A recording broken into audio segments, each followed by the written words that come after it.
अगर नियोमी का पति आत्मिक बुद्धि लगाता और ये सोचता कि मैं एक ऐसी जगह पे जा रहा हूं सेवा के घर को छोड़ के, जहां पैसा तो मिलेगा पर मैं आत्मिक स्टैंडर्ड में गिर जाऊंगा, सेवा से दूर हो जाऊंगा, पर उसने वहां स्पिरिचुअल विजडम का प्रयोग नहीं किया और एकदम से उसकी लाइफ में गिरावट नहीं आई। सालों लग गए उसको मरने में, उसके बच्चों को मरने में सालों लग गए उस गिरावट में, लेकिन वो गिरना उसी दिन से शुरू हो गया था जब उसने अपने शरीर से सोचा और आत्मिक बुद्धि से नहीं सोचा।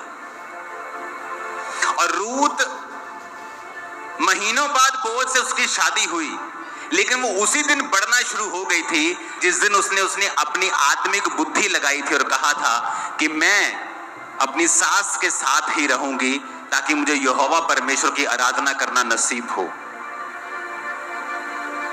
दाऊद आत्मिक बुद्धि, आशीष नहीं थी, भाइयों की लाइफ ज्यादा आशीषित थी, पर फिर भी वो परमेश्वर के साथ वफादार था।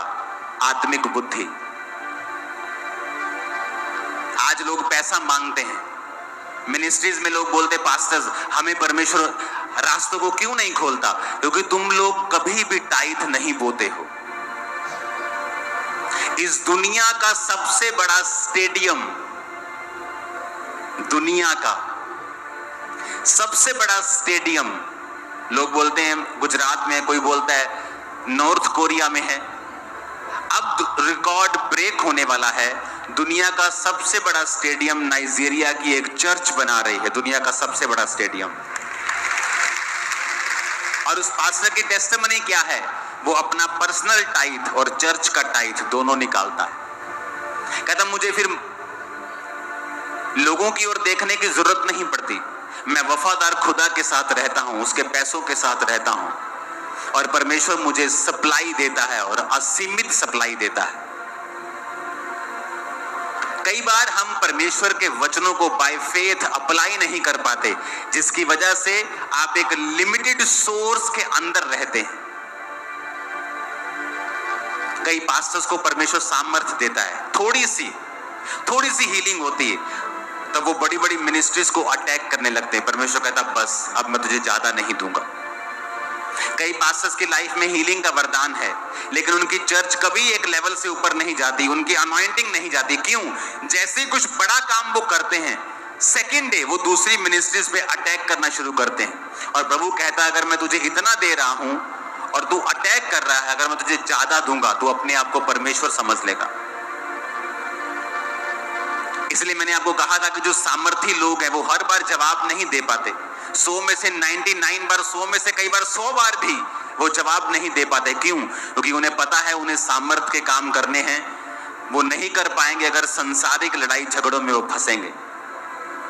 आत्मा में कोई जवाब देना हो मैं दे दूंगा, लेकिन आप कुछ बोलेंगे कुछ मेरे खिलाफ, उसका मेरे पास कोई जवाब नहीं होगा, क्योंकि मुझे परमेश्वर के सामने सीधा रहना है। हालेलुया। आत्मिक बुद्धि हर जगह आपको लगाई हुई मिलेगी, जहां बड़ा मिरेकल हुआ होगा, जहां भी परमेश्वर का हाथ आया होगा। आपने नोटिस किया होगा उसके पीछे एक स्पिरिचुअल विजडम थी जो अप्लाई की गई थी।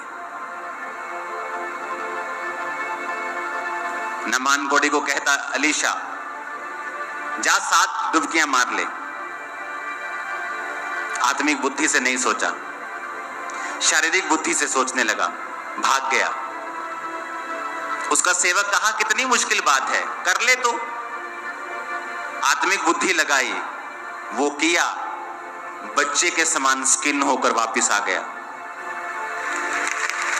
जब भी आपको परमेश्वर का हाथ चाहिए, आपको आत्मिक बुद्धि लगानी पड़ेगी वहां। शारीरिक बुद्धि नहीं किसी को बताना नहीं, मेरी जॉब खतरे में आ जाएगी। चर्च में जाते हैं, मिरेकल भी हो गए, बपतिस्मा नहीं लेना, शादी कहां करेंगे? तुम एक मूर्ख हो, परमेश्वर की निगाह में तुम मूर्ख हो। संसारिक दृष्टि से तुम बुद्धिमान हो, सियानपना चल रहे हो, पर परमेश्वर के सामने तुम एक मूर्ख हो। जब तुम आत्मिक बुद्धि लगाओगे तभी परमेश्वर का हाथ तुम्हारे ऊपर प्रकट होगा।